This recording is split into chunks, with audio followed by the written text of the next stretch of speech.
everyone, and welcome to another Mojo Monday. We get together every Monday and get your week started off right. So if you're listening to us live or you're listening to us in the recording, please take advantage of today's session. It's all about our mindset. So we are going to get started. We're going to go around the room and give our 30-second introduction, and let's get it polished up and ready to go. And we are going to start with Dr. LaDonna. Come on down. Oh my gosh. Everybody started with me today. Is this the pick on LaDonna day? You look ready. Why not? Well, I'm Dr. LaDonna Parker, and I am an author, speaker, blogger, and an inspirational specialist, as I like to call it, because that's what I do. I help inspire people to go beyond what their everyday limits are. So I work with women who are interested in rediscovering who they are and getting their voices out there through the process of journal writing, creative writing, and sometimes even with speeches. Awesome. Perfect, Dr. LaDonna. You can help me with mine then. Thank you so much. Gail, come on down. Hi, everybody. I'm Gail Dixon with the Heart's Voice Movement, and I work with folks to find that spark of truth and essence that the divine placed in them that is theirs alone to bring into the world. And we work to name, frame, and claim that spark blossoming into its fullness. And I really am delighted to be here today. It's been a number of weeks since I've been able to be here on Mojo Monday. And I don't do a lot of one-on-one work anymore, but I also know sometimes those quiet little stirrings in people's hearts are need a one-on-one spark. So Absolutely. it's a place, it's a going back to or revisiting that I'm looking forward to doing some more of. All right. That's awesome. Awesome. You know, one word that you said in there that we don't hear enough of is blossoming.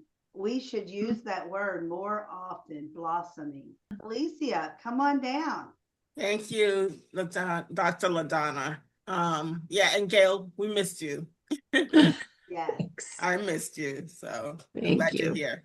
All right, so my name is Alicia Alexander, and I live in the beautiful state of Rhode Island, which is Northeast USA between Connecticut and Massachusetts. My business is Make a Difference Consulting, and I am business is an organizational development company focusing on organizational excellence from solopreneur to corporate executive.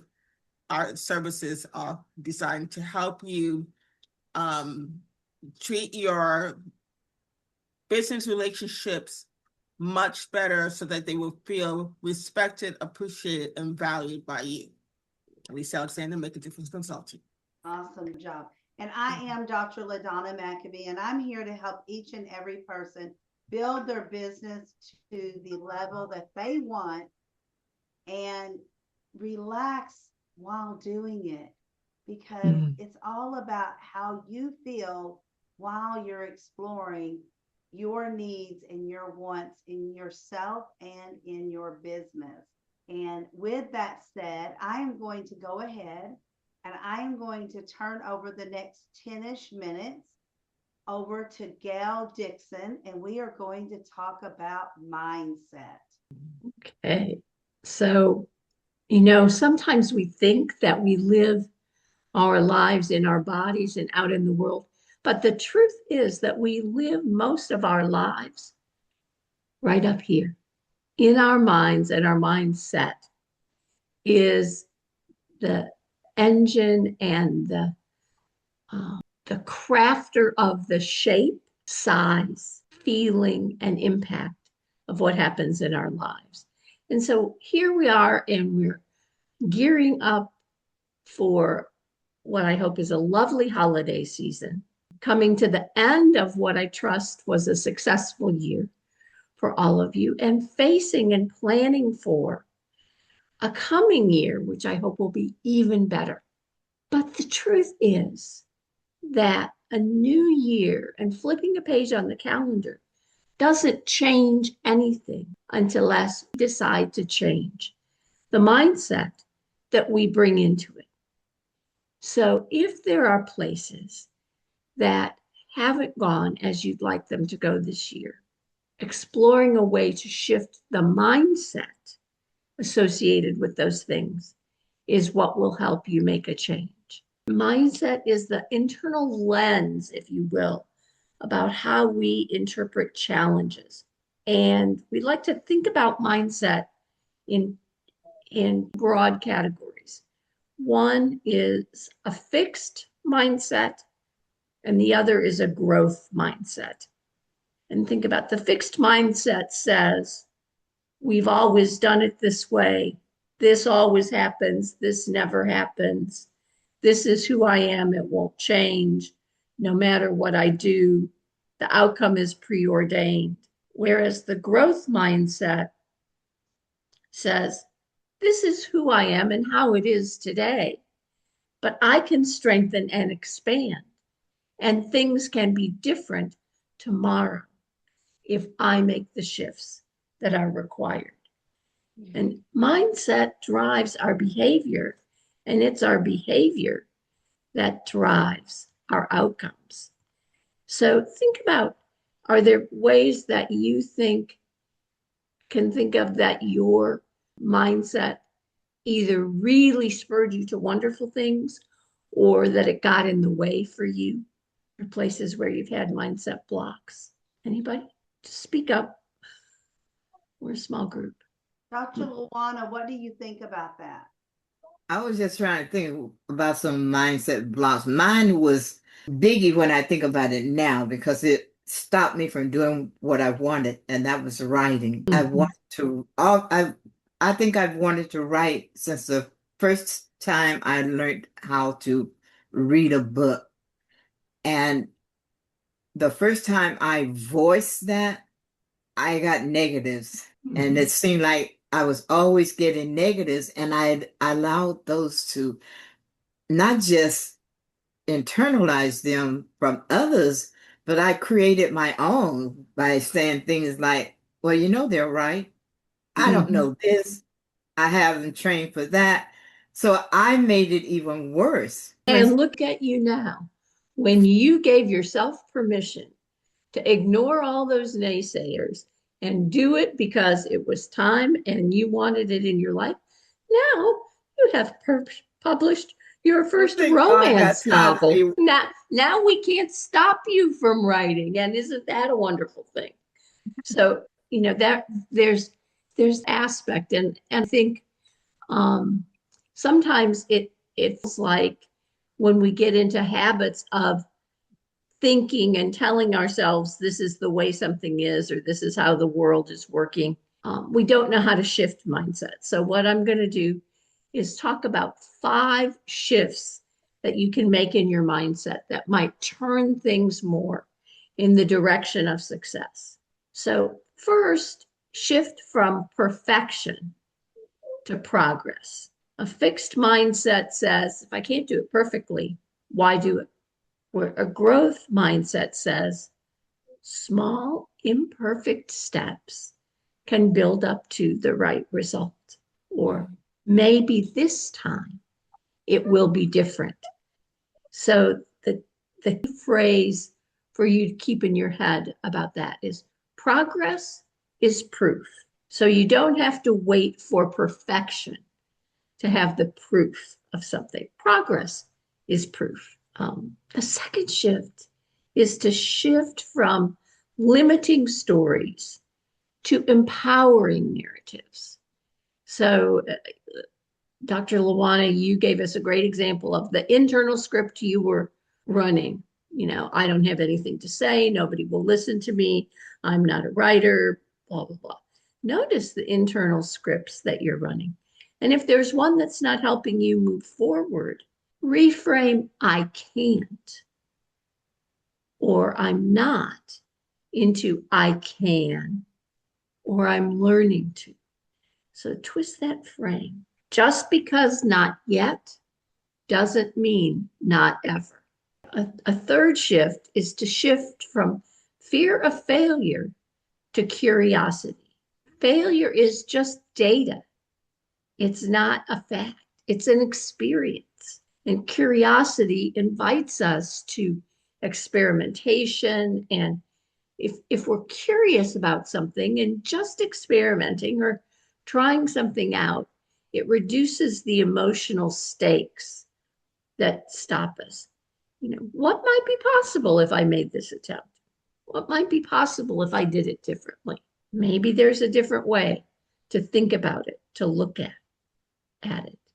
A fourth shift, one that I'm guilty of not making enough, is shifting from the mindset of scarcity to the mindset of abundance. And the scarcity mindset says there's not enough time, not enough resources, not enough opportunity. There's too much competition, too much hassle, too much this. An abundance mindset says, I can create space, solutions, and possibility. There will be what it is that I desire. I can create that so that there is only enough of anything in the world for everybody else, but not for us, is a fixed mindset. Everybody else gets what they want, but not me. Well, maybe this time you will. But if you never shift your mindset, you won't try. And I think this is especially true if we've just come off a negative or hurtful experience or loss. You know, that kinds of experiences tend to make us constrict a little into ourselves instead of expand.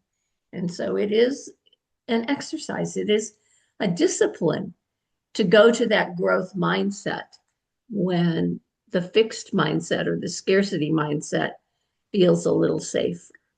And this is one that I think aligns a lot with you, Alicia, when you talk about that whole appreciative inquiry and appreciative affirmation is focus on what's available and not what's missing. So, you know, if I don't have a fork, maybe I can use a spoon. You know, it's kind of thing.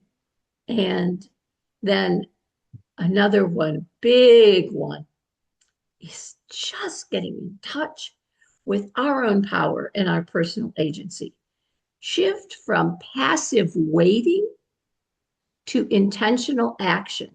Don't wait for motivation to do something. Act and do something, and the motivation increases. Choose 1% better effort each day.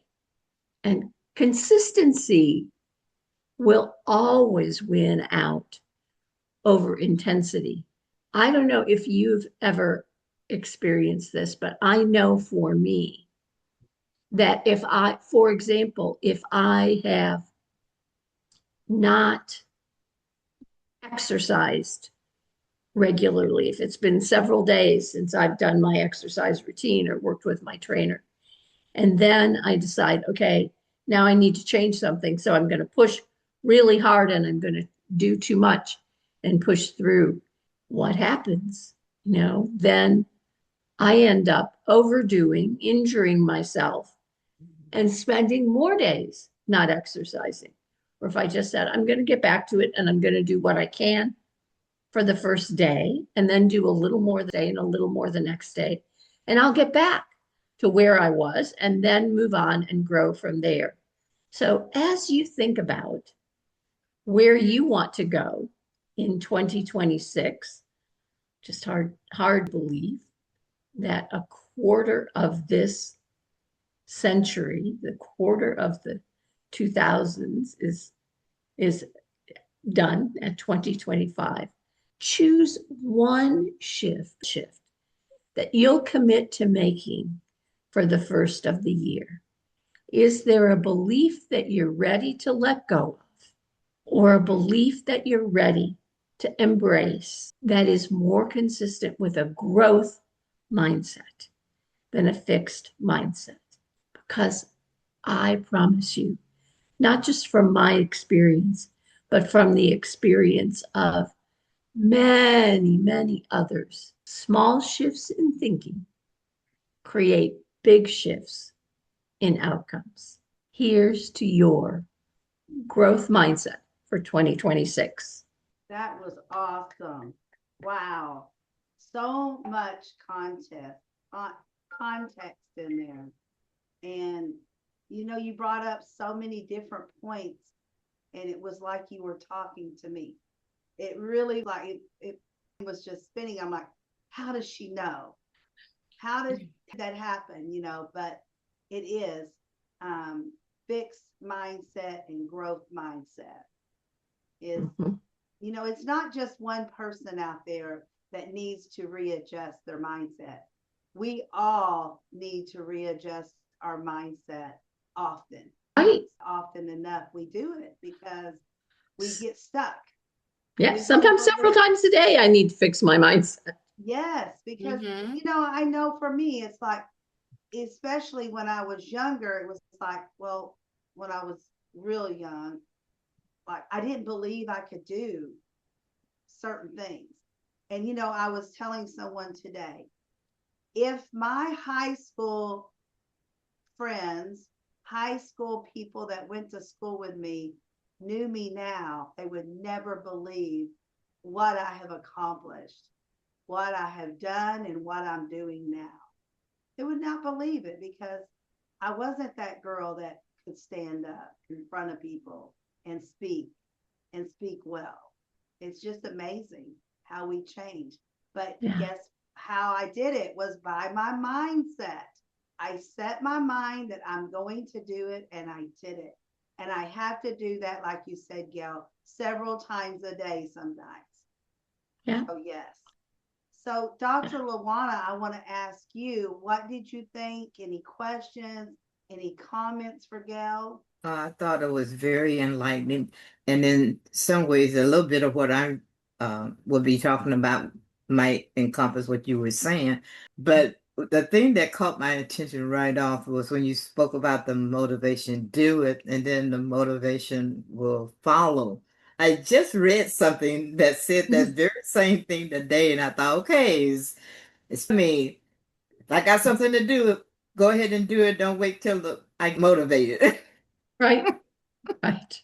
Yeah, that's each time I hear a speech about gratitude and not and it just reminds me because every time I've heard it, people say a little bit different, but it all ends up being said the same thing, and it just makes you realize just how important it is that we have gratitude. I honestly have come to realize that the things God does for you, He does if you are grateful for what He's given you. Mhm. And then He'll add more to it. So thank you for sharing those thoughts today. Sure. I did Sure. catch Thank all of you. them because I don't know, I think every time I have my VPN, it interferes with Zoom for some reason. Hmm. Mhm. Those were some awesome thoughts that you just went over, Dr. Lawana, because it is truth, it's gratitude.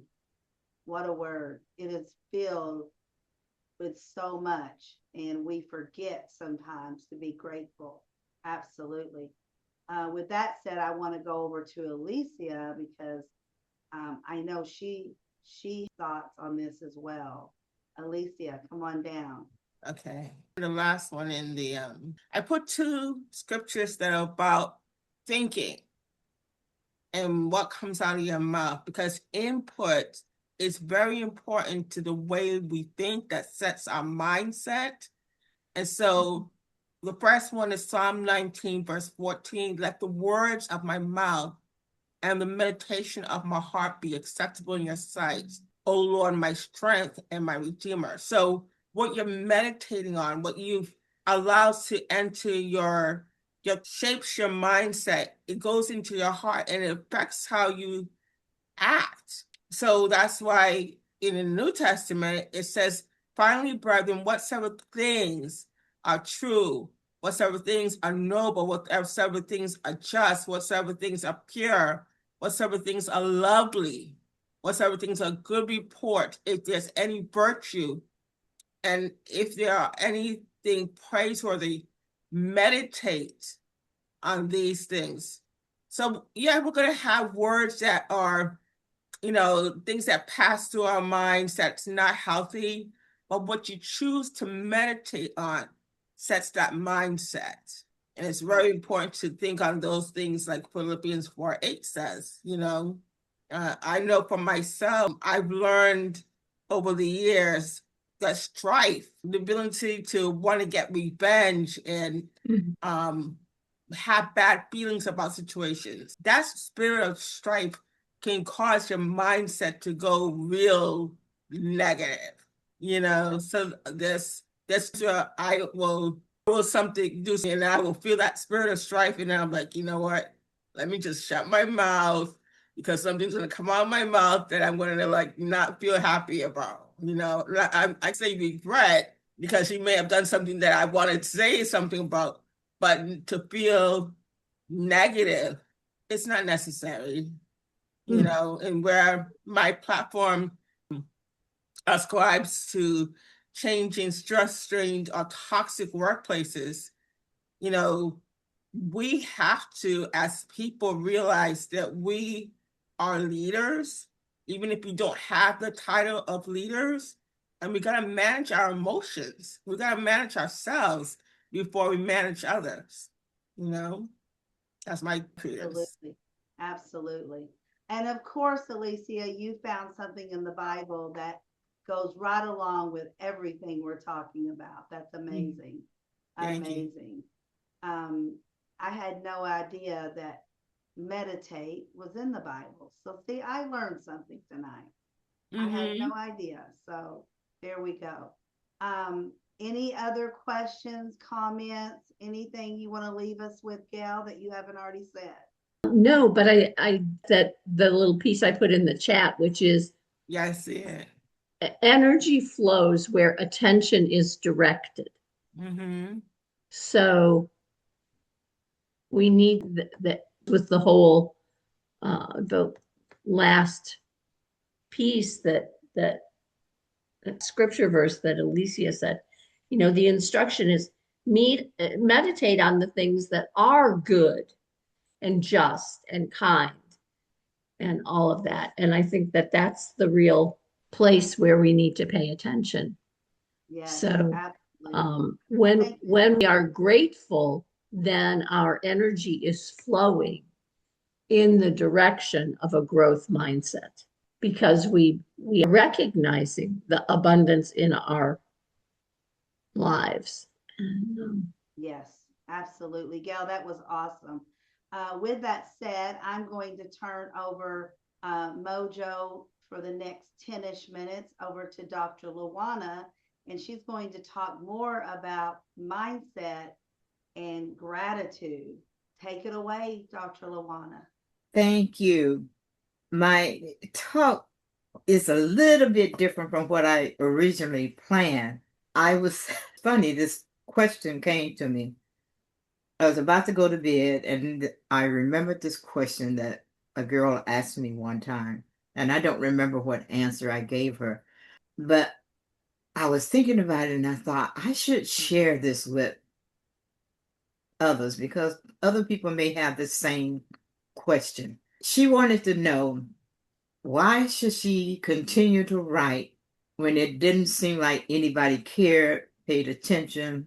She wasn't getting likes and comments and things that she felt she should be getting on social media. And at the time, I said something like, well, it takes time for people to get to know you before they start commenting on things. They want to see if you're consistent in what you're doing. But then I realized something else because when I first started doing my blog, I think I went over a month before anybody subscribed or made any kind of comment or on it. But I kept writing every day anyway. I think it's important. 5 reasons that I think it's important that you continue to write regardless of whether anyone is watching. This question, I'm sure, has come over many people's mind often. But the first reason I believe it helps you to get better. Think about the athletes and musicians and things. They put hours into their trade. They didn't pop out into the world and suddenly became the fastest runner or the best guitar player. They put hours of work into that. And in the beginning, the guitar player people were probably holding their ears and saying, "Oh, I wish you'd stop messing with that guitar." And the runner probably was so winded that he thought he could never do this again, you know. But they didn't let that stop them. They kept on anyway, regardless of how people looked at it or even what they were thinking. I mean, Michael Jordan is a great example of someone who could have just stopped because he was told he was bad. He was no good at basketball. But he didn't let that stop him. He kept practicing and practicing until he became number one. And that's what you have to do when it comes to writing. Sure, maybe nobody's paying attention right now. That's okay. That's not why you're writing. You have a message and you put it out there. The second reason is because it helps untangle your brain. And by that I mean, sometimes we have all these things going on in our heads, these emotions and things that we're feeling, and we just don't know what to do with them. Even trying to explain ourselves to our family and our friends, and sometimes they, "Oh no, here she comes again. She's always got some problem. I don't have time for this." And they just kind of, yeah, well, and they don't really listen.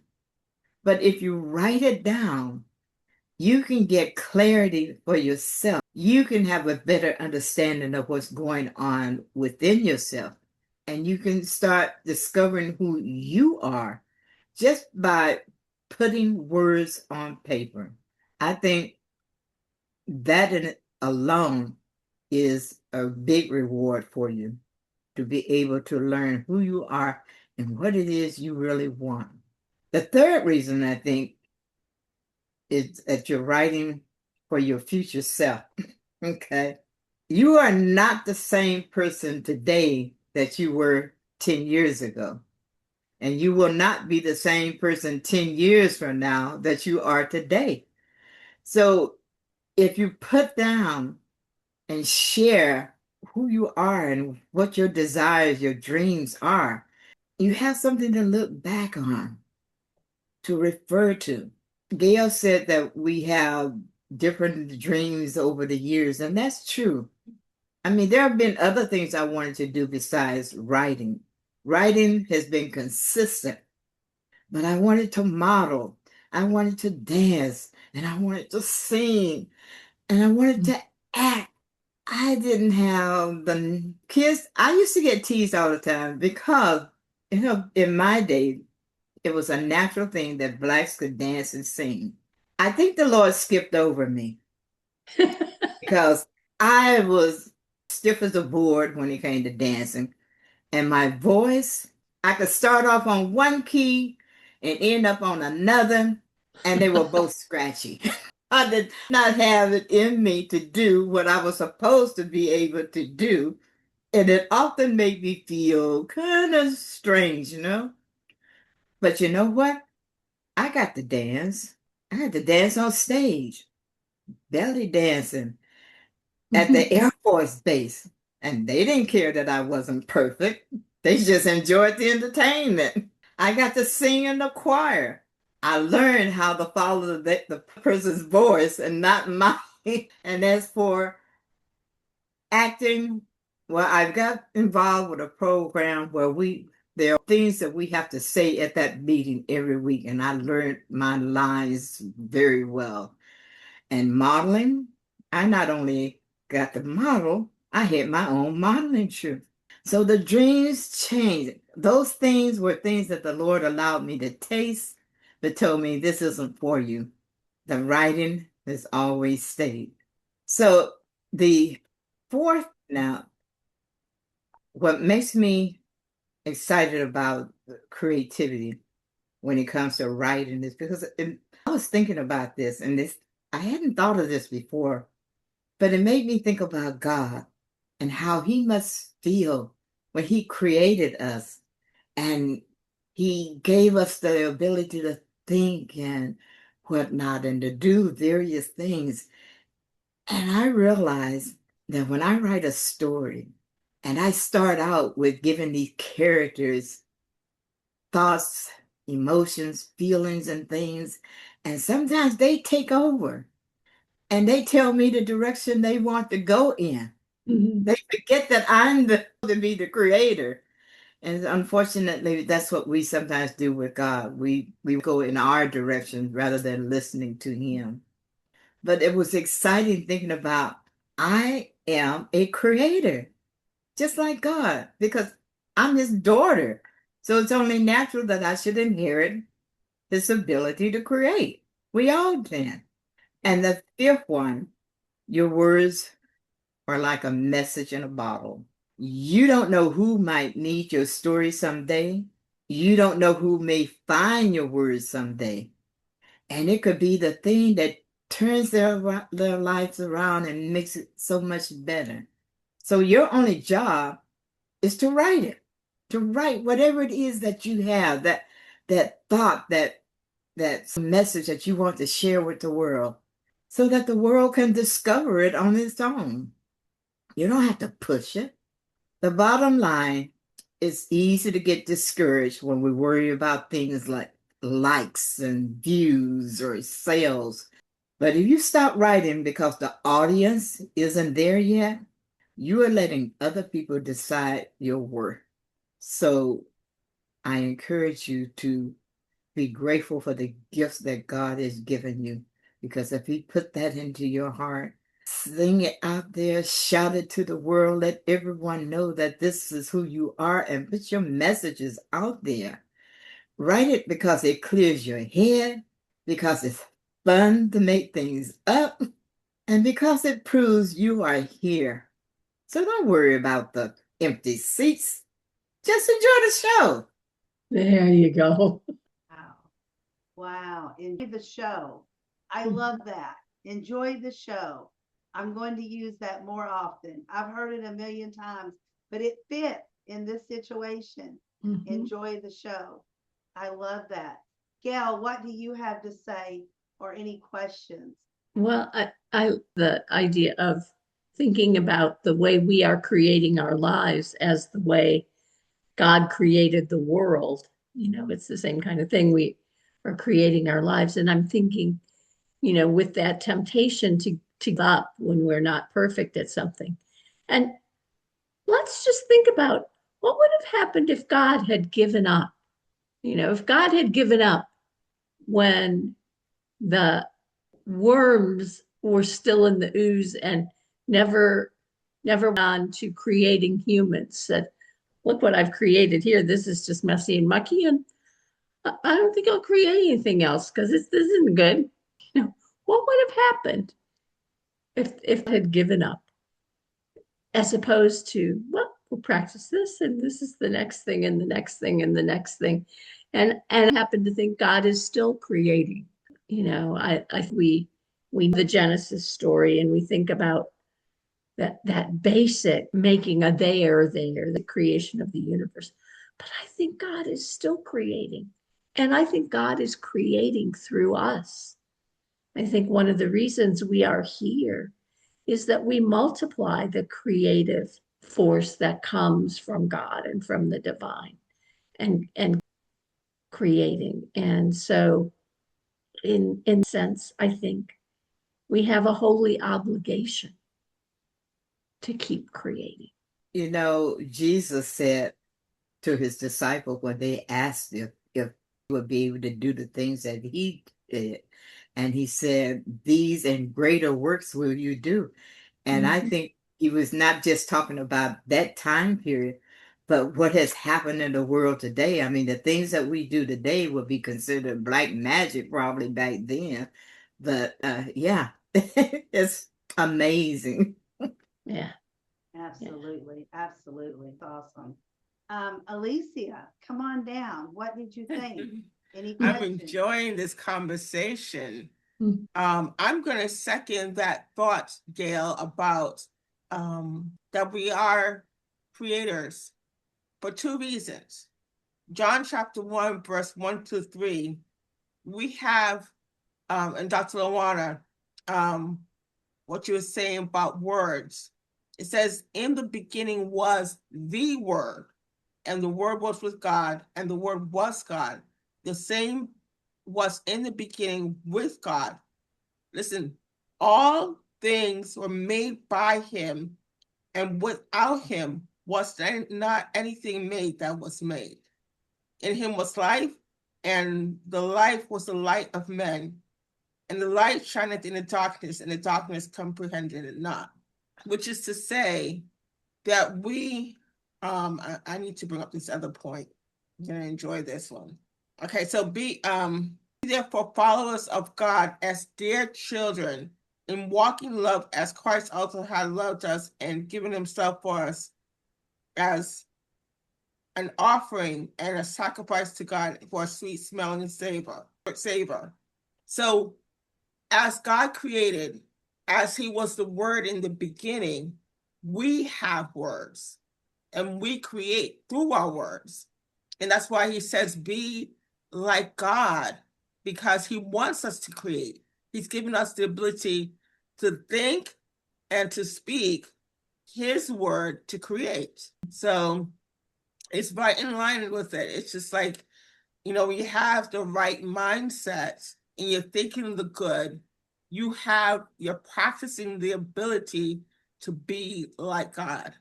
And that's what he wants us to be like him, to change what we see that's wrong in this world. That's why I do not like stress, strained, or toxic work environments. It's demeaning to the person. God wants us uplifted. He wants us empowered. He wants us encouraged. And so for me, I think meditating on the word, like in Joshua 1:8, which I just put in meditating on the word, being like God, empowers me to empower others. And that was my annually God gives me a scripture to believe throughout the whole year. Well, he gave me a statement last year, which in essence says that I have the gift to empowered by God himself, and in return empower others. And that's what I believe the whole year of 2025. I'm excited about 2026 because I got to know Jesus as an 8-year-old child. And this year, 2026, is going to be 50 years of knowing Jesus as my Lord and Savior.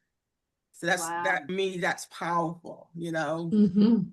So yeah, we create because God gives us the ability through his word to create. Yes, and I love that word empowerment.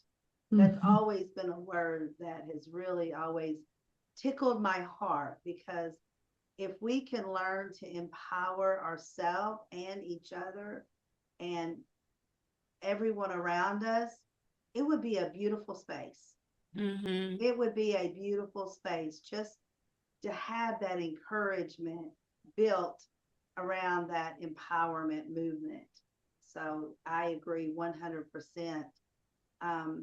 Before we're wrapping it up now, but is there anything that anyone wants to say about anything? What's going on around you? Anything we can help you with? Gail. I have something, and as if it's not quite on the agenda, but No. I have thinking about, and Lorelei Molinari, is she networked in this group or just I'm with her around other groups. Okay.